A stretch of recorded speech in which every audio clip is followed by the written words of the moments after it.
오늘 아침 함께 나눌 하나님 말씀은 레위기 2장 13절 말씀입니다. 너는 내 음식 헌물의 모든 봉헌물에 소금을 칠 것이니라.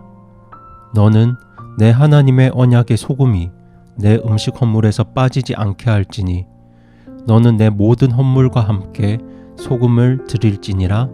아멘. 오늘 저는 소금과 함께 드려진 음식 헌물을 통해서 구원받은 그리스도인들의 신실한 삶에 대해 성도 여러분과 하나님 말씀을 나누길 원합니다. 여러분께서 잘 아시는 것처럼 소금은 음식이 부패하지 않고 변하지 않도록 보존하는 첨가물입니다. 레위기가 기록되었던 출애굽 시대에 당시 많은 우상 숭배자들은 제사에 바치는 음식을 일부러 싱겁게 만들었습니다.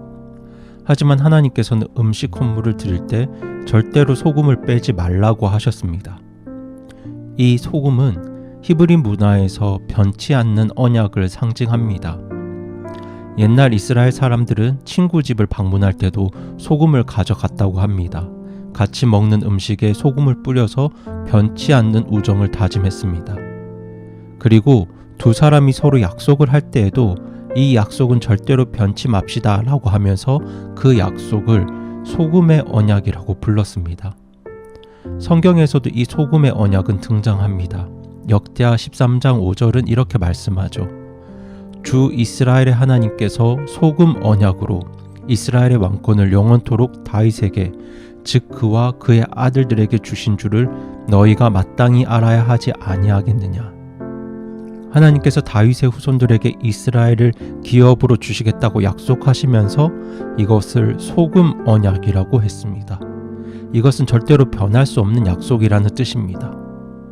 그렇다면 하나님께서는 왜 음식 헌물을 드릴 때 소금을 함께 드리라고 하셨을까요?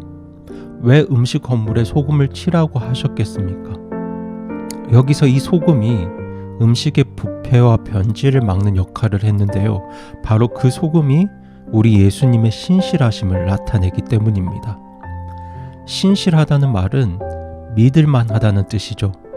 신약 성경에서 신실함을 말할 때는 헬라어로 피스토스라는 단어를 사용하는데요. 이 피스토스는 믿음과 같은 단어입니다. 이처럼 원어 신약 성경에는 믿음과 신실함이 피스토스라는 같은 단어로 사용됩니다. 그렇다면 여러분, 신실한 사람은 어떤 사람일까요? 예를 들면 이렇습니다. 만약 여러분이 누군가와 일주일 후에 약속을 했다고 생각해 보시기 바랍니다. 그 약속 상대가 신실한 사람인가 아닌가에 따라서 여러분의 반응은 달라집니다. 만약 그 사람이 신실한 사람이라면 여러분은 약속 당일까지 그 약속에 대해서 전혀 확인할 필요가 없습니다. 그 사람이 믿을 만하기 때문이죠. 하지만 신실하지 못한 사람과 약속했을 때는 약속 3일 전에 확인하고 하루 전에 확인하고 3시간 전에 확인하고 30분 전에 확인할 것입니다. 이것이 신실한 사람과 아닌 사람의 차이입니다. 저는 우리 교회에서도 많은 신실한 분들을 봅니다. 방송실에서, 음량실에서, 주차장에서, 주방에서, 각 주일 학교에서 매 주일마다 변하지 않는 모습으로 각자 신실하게 자기 자리를 지키고 섬기는 그런 성도분들이 계십니다. 하지만 신실하지 못한 사람들은 자기가 좋을 때는 열심히 하지만 상황이 변하고 감정이 식어지고 그러면 섬기는 열정도 함께 식어집니다. 물론 사람마다 나름대로 개성과 장단점이 있고 또 하나님께서 주신 은사들도 다 다르겠지만 그래도 그런 분들은 신실함과는 거리가 먼 분들입니다. 그런데 이 신실함의 근원이 바로 우리 하나님이십니다. 요한일서 1장 19절은 이렇게 말씀합니다.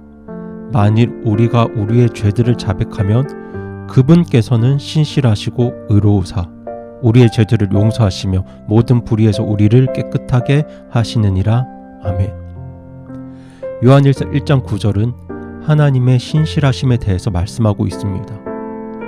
사람은 누군가를 용서하거나 받아줄 때 자기 기분이나 상태에 따라서 그 반응들이 다 다릅니다. 어떤 때는 바로 용서하고 어떤 때는 길게 뜸을 들였다가 용서하기도 합니다. 사람은 자기 상태에 따라 또 감정에 따라 용서하는 타이밍이 달라집니다. 얼마나 화가 났는가에 따라서 용서에 필요한 기간도 달라집니다. 사람이 이렇게 다른 이유는 신실하지 못하기 때문입니다. 하지만 우리 하나님은 신실하십니다. 내 죄의 크기에 따라 그분의 태도가 바뀌지 않습니다. 내가 어떤 죄를 지었든 간에 하나님 앞에 진심으로 나의 죄를 회개하고 자백할 때 신실하시고 의로우신 우리 하나님께서는 우리의 모든 죄들을 용서하시고 또 모든 불의에서 우리를 깨끗게 하십니다. 이것이 바로 우리 하나님의 신실하심입니다. 그리고 예수님께서도 자기 삶을 통해서 자신의 신실함을 나타내 보이셨습니다. 예수님의 신실하심에 대한 대표적인 말씀이 바로 요한복음 13장 1절 말씀이죠. 요한복음 13장 1절은 이렇게 말씀합니다. 이제 6월절 전에 예수님께서 자기 때가 이르러 자기가 이 세상을 떠나 아버지께로 가야 할 줄 아시고 세상에 있던 자기 사람들을 사랑하시되 끝까지 사랑하시니라. 아멘. 예수님은 자기 사람들을 사랑하시되 끝까지 사랑하셨습니다. 하지만 예수님이 그렇게 끝까지 신실하게 사랑했던 사람들은 사실 사랑할 만한 사람들이 아니었습니다. 그 사람들 중에는 예수님을 팔 가룟 유다도 있었고 예수님을 배신할 베드로도 있었고 예수님을 버리고 도망할 그 제자들도 모두 포함되어 있었습니다. 하지만 그럼에도 불구하고 예수님의 제자들을 향한 그 사랑은 변하지 않으셨습니다. 예수님은 십자가에 달려 죽으실 만큼 그들을 사랑하셨고 또 우리를 사랑하셨습니다. 이처럼 신실하다는 말은 어제나 오늘이나 동일하다, 한결같다, 변화가 없다, 태도를 바꾸지 않는다 이런 뜻을 가지고 있습니다. 그래서 이 소금이 신실함의 상징입니다. 그리고 우리를 구원하신 아버지 하나님과 예수님께서도 신실하셨습니다. 그렇게 신실하신 하나님과 예수님은 우리에게도 그 신실함을 원하고 계십니다. 왜냐하면 이 신실함이야말로 누군가를 사랑하고 정말 소중히 여긴다는 확증이기 때문입니다. 오늘날 많은 젊은 연인들이 있습니다. 하지만 그 중에 신실함을 찾을 수 있는 관계는 많지 않습니다. 서로 좋을 때는 모든 것을 다 주고 희생해도 아깝지 않을 것처럼 그렇게 연애들을 하지만 조금만 틀어지면 조그만 것 하나에 으르렁거리며 싸우는 것이 바로 사람이기 때문입니다. 그 관계의 본질은 상대를 소중히 여긴 것이 아니라 사실 자기 자신을 소중하게 여긴 것이죠. 상황과 감정에 따라서 쉽게 변하는 관계는 신실함이 없는 관계입니다. 그 관계에 신실함이 없는 이유는 서로를 향한 깊은 사랑이 없기 때문입니다. 예수님께서 왜 자기 사람들에게 신실하셨습니까? 예수님은 무엇보다 그들을 소중히 여기고 깊이 사랑하셨기 때문입니다. 그렇다면 하나님께서는 왜 오늘 우리에게 신실함을 원하시겠습니까? 그 답은 바로 사랑에 있습니다. 하나님 아버지와 예수님께서 우리를 깊이 사랑하시기에 우리에게 신실하셨던 것처럼 우리 역시 그렇게 하나님을 사랑하기를 간절히 원하고 계십니다. 그래서 하나님은 오늘도 신실한 사람을 찾고 계시죠. 시편 101편 6절은 이렇게 말씀합니다. 내 눈이 땅의 신실한 자들 위에 있어 그들이 나와 함께 거하리니 완전한 길 안에서 걷는 자 곧 그가 나를 섬기리이다. 아멘. 오늘날 이 시장경제 자본주의 사회는 사실 신실한 사람에게 불리한 것 같습니다. 상황에 따라 사람에 따라 말과 행동을 바꾸는 처세술에 능한 사람이 인정받고 성공하는 사회 같습니다. 물론 그런 것들이 사회생활에 필요한 역량이고 또 지혜일 수 있습니다. 하지만 하나님의 눈은 신실한 자들 위에 있습니다. 하나님은 지금도 신실한 사람들을 찾고 계시죠. 하나님을 사랑하기 때문에 그분 앞에서 신실하게 행하는 자들을 하나님은 그 어떤 사람들보다 기뻐하시고 그들을 귀하게 여기십니다.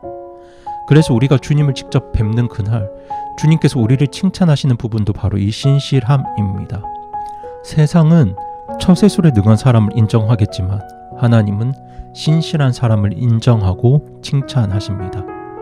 그래서 마태복음 25장 21절에서 그 주인이 어떤 종을 칭찬합니까? 선하고 신실한 종을 칭찬합니다. 성도 여러분, 우리 교회 부흥하는 방법 굉장히 간단합니다. 수요 예배 오실 수 있는 분들이 다 수요 예배 오시면 됩니다. 제가 이런 이야기를 하는 건 불가피한 상황으로 못 오시는 분들을 정죄하려는 것도 아니고 수요 예배에 무슨 특별한 능력이 있어서도 아닙니다. 수요 예배 참석 인원이 그 교회에서 신실한 성도들이 얼마나 되는가의 촉도가 되기 때문입니다. 그래서 성경적인 원리에 따라 성장하는 교회들의 특징 중에 하나가 바로 수요 예배 인원이 증가하는 것입니다.